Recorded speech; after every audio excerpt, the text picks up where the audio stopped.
welcome to another one of Mark's Whisky Ramblings. Today I'm coming to you from Bruges, the beautiful Bruges, one of the most beautiful, if not the most beautiful city in Belgium.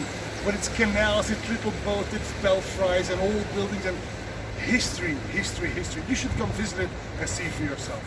But I'm not your tour guide in Bruges today. No, today I would like to talk to you about a whiskey from all across the globe, from Australia. Today I would like to talk to you about Starward single malt.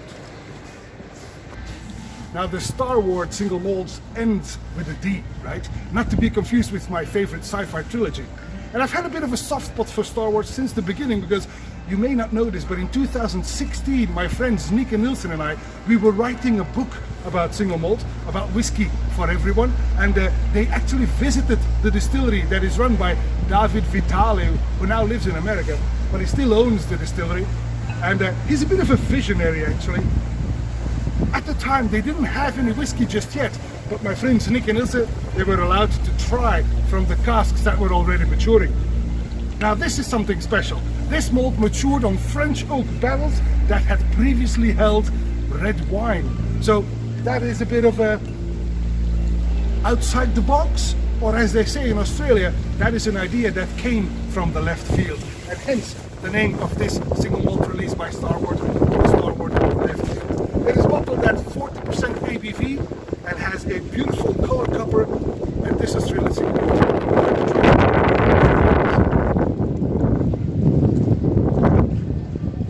The nose is very fruity and sweet, especially red fruit, which does not come as a surprise, but also beautiful tropical notes of papaya and mango, some apricot in there, and it's even a bit candy-like, you know, like Haribo pears or maybe even wine gums, mixed with some of the cola bottles, the candy I mean, of course.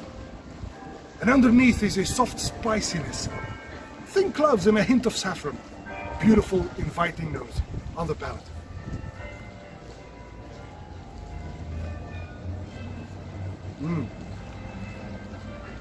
The French oak has clearly put its foot down. It has left its mark. I get this. It's especially reflected in the soft fruitiness, but also the slight spiciness, a hint of oak in there, red fruit, candy again, cloves again. Quite enjoyable. I get some saffron towards the end. Very well balanced whiskey indeed on the finish. Now the French oak has clearly left its mark on the finish especially. That is reflected in a medium long finish, slightly drying with some saffron towards the end, but it remains sweet and candy-like until the death. Wow, this is a very nice and a very affordable whiskey from down under. And so I brought a bottle with me when I visited the Toulouse Whiskey Festival in September last year, because it was just released there, and I tried it there and I fell in love with it. If you get the chance to try the Starward single malt from Australia, do not let it pass you by.